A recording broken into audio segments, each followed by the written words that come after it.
자기야, 생각해봤어? 진짜 더 이상 미룰 필요 없잖아. 글쎄, 결혼을 꼭 그렇게 서둘러서 해야 돼? 아직 우리 모아둔 돈도 별로 없고 취직한 지 몇 년 되지도 않았는데 그냥 돈 모으고 천천히 결혼하면 안 될까? 그러다가 헤어진 사람들 한둘이 아니야. 나는 내 인생에서 당신 놓치고 싶지 않다니까? 어차피 서울의 아파트값도 엄청 비싸고 돈 모아서 결혼하려면 내 나이 40대도 힘들어. 그냥 결혼하고 하나씩 모아가면서 해보자. 아파트는 당연히 무리지. 그래도 전세금 정도는 모아서 시작해야 하는 거 아닌가 해서. 너무 아무것도 없이 하는 것 같잖아. 우리 부모님들이야 그렇다 치고 오빠네 부모님도 걱정하시지 않을까? 우리 엄마 아빠는 아무 걱정하지 마. 내가 다 이야기해놨는데 그냥 결혼해서 둘이 잘 살면 그만이라고 하셨어. 나는 자신 없는데 꼭 이렇게 서둘러야 해? 아까도 이야기했잖아. 여기서 1, 2년 더 시간 끈다고 해서 바뀔 것도 없어. 조금 부족한 게 있어도 그냥 결혼해서 맞춰나가면서 살자. 숟가락 하나씩 사면서 살림장만하는 재미가 있을 거 아냐. 당장 집은 어쩌고.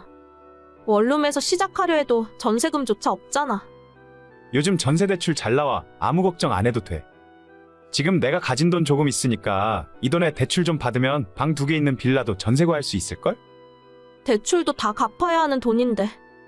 어차피 나중에 집을 사더라도 대출 받아야 하잖아. 월세보다는 전세가 낫지. 집은 내가 알아서 할 테니까 아무 걱정하지 마. 어휴, 나도 이제는 잘 모르겠다. 어떻게 하는 게 맞는 일인지. 일단 나만 믿으라니까. 다음 주에 우리 부모님한테 인사드리러 가자. 내가 이야기했더니 얼굴 보고 싶으시대. 다음 주? 너무 빠른 것 같은데. 난 아직 마음의 준비가 안 됐어. 준비는 이제부터 시작하면 되는 거야. 나만 믿으라니까. 제 나이 28, 남편 나이는 30에 결혼을 하게 되었어요. 사실 둘 다 사회생활 시작한 지 몇 년 되지도 않아서 모아놓은 돈도 없었고 결혼하기엔 준비가 전혀 되지 않은 상태였습니다.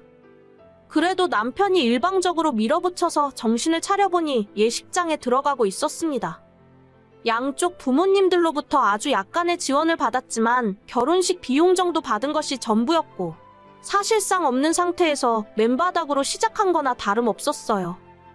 주변에서 다들 걱정할 정도였고 저 역시도 이게 맞나 싶었지만 남편이 너무 자신만만하게 자기만 믿으라 하더라고요. 요즘 세상에 둘이서 열심히 일하면 밥은 굶고 살진 않는다며 아이는 조금 미루더라도 일단 결혼해서 합치고 살면서 돈 모으고 집 넓히면서 그렇게 살면 된다면서요. 그 말이 완전히 틀린 이야기도 아니었고 저 역시도 결혼할 상대에게 아파트를 해오라거나 그런 조건을 생각하진 않았습니다. 만에 하나 상대가 아파트를 해온다 하더라도 제가 그 안에 혼수 채울 자신이 없었거든요. 저희 같은 서민들은 그냥 이렇게 사는 건가 보다 하고 없으면 없는 대로 그렇게 살림 들여놓고 결혼 생활을 시작했어요. 처음엔 그래도 나름대로 재미가 있었습니다. 소꿉장난하는 기분도 들었고 둘이 버니까 생활에 여유가 생겨서 처음엔 저축도 많이 하는 것처럼 느껴졌으니까요. 하지만 결혼하고 고작 6개월이 지났을 때부터 남편이 이상한 소리를 하기 시작했습니다. 아, 너무 힘들다. 진짜 하루하루 버티는 게 너무 힘드네. 왜? 또 무슨 일인데? 오늘도 일하다가 한 소리 들었어? 부장은 괜히 나만 보면 트집 잡잖아. 아, 진짜 열받아서 회사 못 다니겠네. 그 사람이 오빠 완전 찍은 거 아니야? 뭐 실수라도 한 적 있나? 실수는 무슨 실수. 그냥 안 입고 와서 그런 거지. 그럼 위에 이야기를 한번 해봐. 다른 부서로 옮겨달라고 하던가. 소용없어. 여기 부장이 사장이랑 친척 관계인 것 같더라고. 일 엄청 못하는데 잘리지도 않고 사람들만 들들 볶아. 아, 진짜 짜증난다. 이참에 회사 딴 데로 옮겨버릴까? 오빠 거기 어렵게 들어갔잖아. 그리고 그 정도 월급 받는 것도 찾기 힘들다면서? 그냥 좀 참고 다니면 안 돼? 나는 참고 싶은데 세상이 나를 가만히 두질 않는다니까? 뭐 잘 찾아보면 이 회사보다 좋은 곳이야 얼마든지 있겠지. 아니면 저번에 말한 것처럼 지금부터라도 공무원 시험 준비나 해볼까? 공무원 시험 준비하기엔 오빠 나이도 있는데 이제 시작해서 언제 합격하려고? 2년 정도 빡세게 공부하면 되겠지. 나 학교 다닐 때 나름대로 공부 잘했어. 지금 우리가 20대 초중반도 아니고 그건 좀 무리인 것 같아.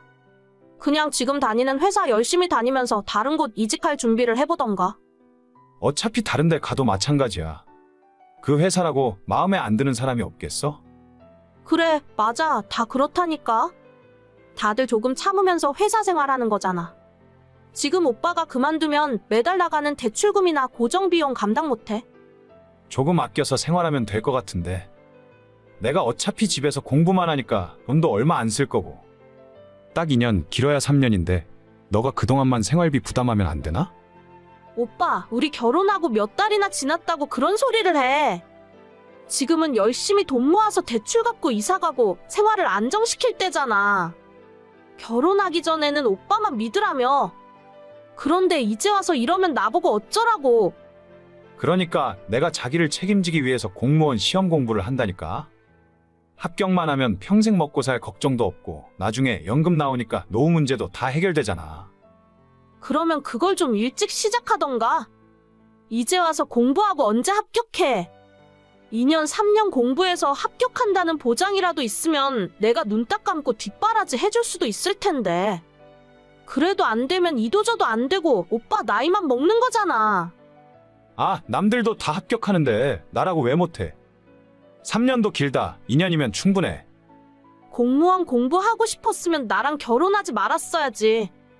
난 같이 일하고 같이 돈 벌어서 사는 생활을 계획했는데. 결혼하자마자 이러면 오빠한테 속았다는 생각밖에 안 들어. 미안해, 알겠어. 그래도 시간 조금만 나한테 주면 할 수 있을 것 같은데. 그렇게 하고 싶으면 회사 다니면서 저녁 시간이랑 주말에 공부를 해봐. 정말 생각이 있으면 오빠 퇴근하고 야구 보면서 게임하는 그 시간에 공부를 했겠지. 그건 좀 힘들잖아. 아무튼 알겠어. 그냥 지금 우리 상황에 맞춰서 열심히 하자. 이따 퇴근하고 집에서 봐. 남편은 뜬금없이 공무원 시험을 공부하고 싶다면서 회사를 그만둘 것처럼 이야기를 하더라고요. 결혼한 지 겨우 반년도 안 지났는데 갑자기 이런 소리를 하니까 황당했습니다. 매달 들어가는 대출금도 있고 정해진 생활비가 있는데 그걸 전부 저보고 책임지라는 소리잖아요. 분명 자기만 믿고 결혼하자더니 이게 대체 무슨 소리인가 싶었죠. 그러던 어느 날 남편이 기어코 사고를 치고 말았습니다. 여보, 나 그냥 질러버렸어. 도저히 이렇게는 못 살아. 무슨 소리야? 뭘 질렀는데? 방금 사직서 내고 나오는 길이야. 부장이 아침부터 잔소리 하길래 그냥 너나 잘하라고 들이받고 나와버렸어. 뭐? 진짜 그만둔 거야? 그렇다니까. 이제부터 공무원 시험 준비할 거니까 말리지 마. 어차피 회사도 그만뒀으니 빼도 박도 못해. 갑자기 무책임하게 이러는 경우가 어디 있어? 걱정하지 마. 공부할 때 드는 비용은 내가 알아서 할게. 퇴직금이 2,500만 원 정도 되니까 이 돈이면 한 달에 100만 원씩 쓰더라도 2년 동안 버티고 공부할 돈은 되잖아. 그 안에 공무원 시험 합격하면 되는 거 아니야? 아니, 그건 그냥 오빠 공부하면서 용돈 쓴다는 소리잖아. 당장 다음 달 대출금은? 이번 달 월말에 관리비랑 전기세는 어쩌고? 우리 보험금은? 먹고 사는데 쓰는 돈은 어쩌라고? 뭐 그거 얼마 안 되잖아. 그냥 너가 좀 내주면 될 것 같은데. 공무원 시험 합격만 하면 내가 호강시켜 줄게. 공무원 시험 합격만 하면 당장 연봉 1억씩 받아? 아니, 그렇다고 해도 나는 납득 못해. 어떻게 상의 한마디 없이 이런 일을 벌일 수가 있어?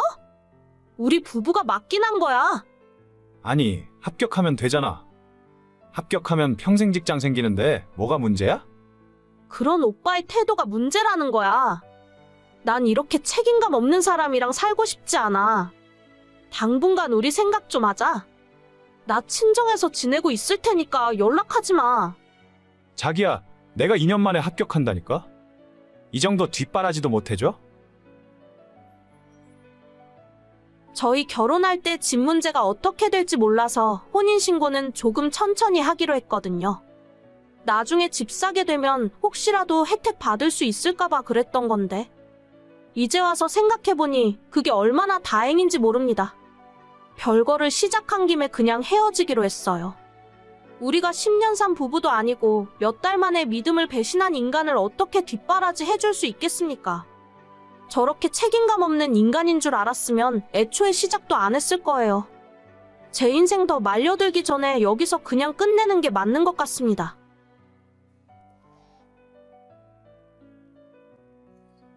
민경아, 맨날 누워만 있는 것도 애한테 안 좋다더라. 좀 걷기도 하고 집안일도 좀 하면서 움직여. 요즘 조금만 걸어도 너무 힘들어서요.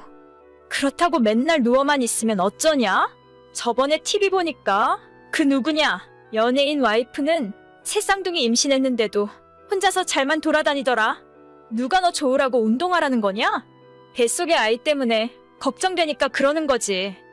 알겠어요. 나가서 하기 힘들면 밀린 집안 청소도 좀 하고 이불 빨래도 한 번씩 해. 몸에 땀이 날 정도로 한 번씩 움직여줘야 한다더라. 알겠어요. 제가 알아서 운동할게요. 맨날 말만 그렇게 하고 누워만 있으니까 답답해서 그렇지. 저번에도 내가 불쑥 찾아갔더니 남산만한 배 까놓고 거실에 누워서 자고 있더라. 오전에 집에서 집안일하고 잠깐 낮잠 잔 거예요.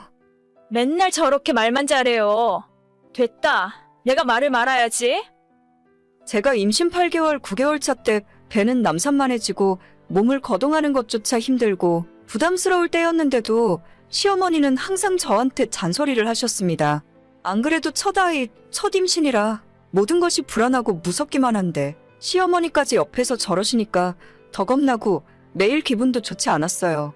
남편에게 당신 엄마 때문에 스트레스 받으니까 제발 연락 좀 못하게 막아달라고 해도 다 며느리랑 뱃속의 손자 걱정 때문에 그러시는 거라며 저보고 조금 참고 이해해 달라더군요.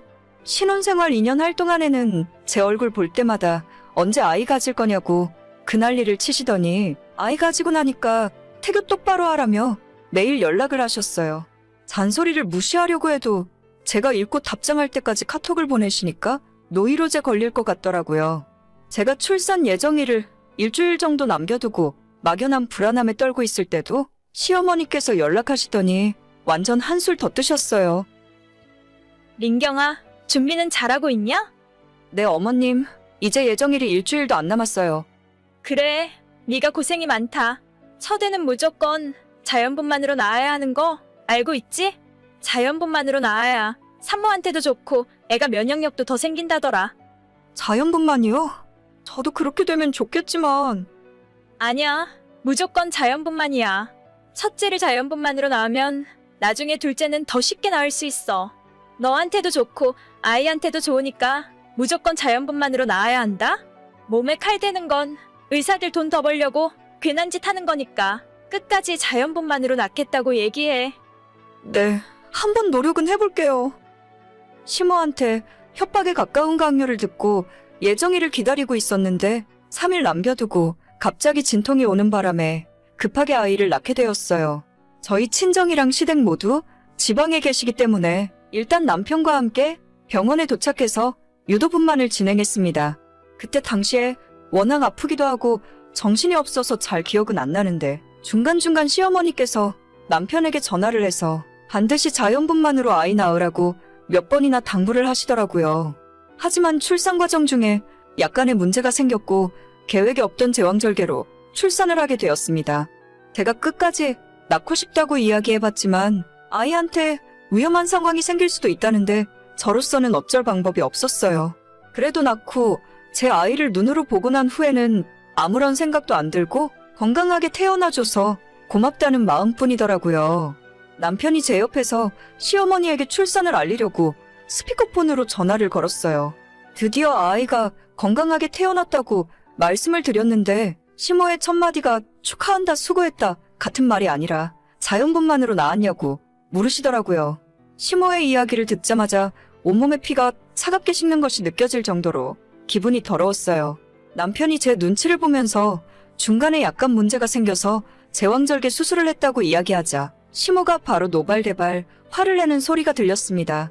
자기가 그렇게 이야기했는데 애 하나 똑바로 못 낳냐면서요. 뜻밖의 시모의 격한 반응에 남편이 깜짝 놀라며 전화기를 들고 병실 밖으로 뛰쳐나갔지만 이미 저는 들을 욕을 다 들은 상태였죠.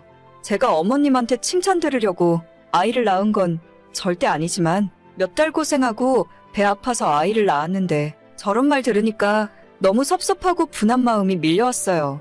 잠시 후에 남편이 돌아와서 자기 엄마가 하는 말을 너무 귀담아 듣지 말라고 위로했지만 그런 말이 제 귀에 들어올 리가 없었습니다. 병원에서 퇴원하고 아이와 함께 산후조리원에 들어가 있었는데 그때도 시모가 제게 너가 다 망쳤다며 연락을 해왔어요. 너는 애 하나도 똑바로 못 낳니? 내가 수술하지 말라고 했지? 너는 어떻게 된 애가 시애미가 말을 하면 듣지를 않아? 저도 끝까지 나오려고 노력했어요. 병원에서 의사가 위험하다고 안 된다고 하는데 제가 어떻게 해요? 끝까지 노력하기는 내가 의사가 하는 말 듣지 말라고 했지? 전부 자기들 돈 벌려고 하는 소리라니까. 요즘 세상이 옛날처럼 애 낳다가 잘못되는 세상도 아닌데 그거 하나를 못하냐? 내가 그렇게 너한테 이야기했는데 저도 속상하니까 그만하세요. 너가 모성애가 부족해서 그래. 조금 해보다가 아프고 힘드니까 그냥 수술해달라고 했겠지? 무슨 말씀을 또 그렇게 하세요? 제가 모성애가 없긴 왜 없어요? 더 이상 듣기도 싫다. 네 얼굴 보기도 싫고 당분간 너네 집도 안 올라갈 거니까 그렇게 알아라. 실제로 3주 후에 제가 조리원에서 나와 집에 있을 때도 친정부모님만 왔다 가셨지 시어머니는 올라오지 않으셨어요. 아니, 저를 못마땅하게 생각하고 저만 미워하는 거면 상관없는데 애가 무슨 죄가 있어요? 제왕절개로 낳은 손자는 손자로 생각도 안 한단 말입니까? 원래 시어머니가 처음부터 저를 별로 마음에 들어하지 않으셨어요. 신혼 초부터 지금까지 좋은 소리 한번 해주신 적 없었거든요. 아마도 저한테 사랑하는 아들을 뺏겼다고 생각하고 여자로서 질투를 하시는 게 아닐까 싶을 때도 있습니다. 아무튼 시모는 끝까지 아이 보러 올라오지도 않았고 대신 친정엄마는 아예 저희 집에서 보름 정도 상주하며 수발을 들어주셨습니다. 당연히 이 모든 상황을 옆에서 지켜보는 저희 친정엄마도 너희 시댁도 해도 너무한다고 하시면서 서운해 하시더라고요. 친정엄마 있을 때는 그럭저럭 괜찮았는데 남편 출근하고 집에서 혼자 집안일하며 아이 보고 있으니 너무 힘들고 정신적으로 스트레스도 많이 받았습니다. 남편이라도 완전 제 편을 들어주고 저한테 공감해주면 좋겠는데 그게 아니라 시어머니 편을 들면서 저보고 참아라, 옛날 뿐이니까 너가 이해해라 라고만 하니까 진짜 화가 하루 종일 머리끝까지 나서 풀리질 않더라고요. 시모는 매일같이 연락해서 애도 똑바로 못 낳는다고 한심하다 소리나 하고 있지. 남편은 원래 어른들이 다 그렇다면서 시모 편이나 들고 있지. 회복도 덜 된 아픈 몸으로 혼자서 육아하고 집안일도 하고 있으려니 내가 대체 여기서 왜 이 짓을 하고 있나 짜증나더라고요. 남편이랑 사이도 점점 안 좋아지고 어느 날 아침에 일어나서 우는 아이를 품에 안고 있다가 이대로는 안 되겠다 싶어서 간단한 짐만 챙겨들고 택시 불러서 친정으로 내려와 버렸습니다. 남편한테 친정 가겠다 어쩐다 얘기도 없이 내려와서 그런지 다음 날 바로 시모한테 연락이 오더라고요. 너 지금 어디냐? 저는 저희 집이죠. 거기가 왜 너희 집이야? 네 엄마 집이지. 아시면서 왜 물어보시는 거예요? 얘 말하는 꼴 좀 봐. 너 지금 내가 잔소리 좀 했다고 시위하는 거냐? 당장 애 데리고 다시 집으로 안 들어가. 저 그냥 저희 친정에서 당분간 지내려고요. 남편이 아이 보는 것도 전혀 안 도와주고 혼자 너무 힘들어서 못 살겠어요. 그럼 애 보고 살림하는 건 여자가 할 일이지. 남자가 돈 벌어오는데 여자가 그 정도는 해야 하는 게 당연한 거야. 저도 육아휴직 상태라서 아직 월급 들어와요. 요즘 아이 키우는데 남자 여자가 어디 있어요? 시끄럽다. 내가 너한테 겨우 그딴 소리 들으려고 연락했겠니? 지금 당장 집으로 돌아가. 만약 오늘 안 돌아가면 안 돌아가면요? 뭐 쫓아내기라도 하시게요? 안 돌아가면 내가 너 가만 안 둘 줄 알아. 너 같은 며느리는 우리 집안에 필요 없으니까 애만 놔두고 나가. 싫어요. 제 배 아파서 낳은 아이인데 어머님이 무슨 상관이세요? 애 낳고 지금까지 한 번 보러 오지도 않으셨잖아요. 이제 와서 할머니 노릇하려고 해봤자 늦었으니까 손자 볼 생각 하지도 마세요. 뭐라고? 애초에 너가 내 말만 잘 들었어도 이런 일까진 없었어. 계속 잔소리 하실 거면 저는 이만 연락 끊을게요. 번호도 차단할 거니까 앞으로 저한테 전화나 카톡도 보내지 마세요. 내가 너를 가만 놔둘 것 같아? 저는 지금 2달째 친정집에서 지내고 있습니다. 남편이 매주 찾아와서 제발 돌아와달라고 빌고 있지만 현관문 앞에서 아빠랑 저희 오빠가 쫓아내버리는 중이에요. 집 나온 뒤로 아이 얼굴도 한 번 안 보여줬고 시모한테도 당연히 보여준 적 없죠. 남편이 정신 차리고 누구 편에 줄을 설 건지 확실하게 정할 때까지 저는 앞으로 계속 친정에서 지낼 겁니다. 어차피 육아휴직 2년 풀로 채워서 쓸 거라서 그때까지 여기서 지내도 아무 상관 없어요. 그쪽에서 하는 거에 따라서 애가 2살 될 동안 남편이랑 시모에게 안 보여줄 수도 있죠. 그러게 가만히 있는 사람을 왜 이렇게 나쁜 맘 먹게 만드는지 모르겠어요. 누구는 성질이 없어서 못 내나요? 시모는 번호 차단해버려서 저한테 연락도 못하고 친정부모님 연락처를 드린 적도 없어서 답답해 미칠 지경이겠죠. 언제 저한테 숙이고 들어올지 끝까지 기다리고 있겠습니다. 오늘의 사연은 여기까지입니다. 구독과 좋아요, 알림 설정은 많은 힘이 됩니다. 다들 행복하시고 좋은 하루 되세요.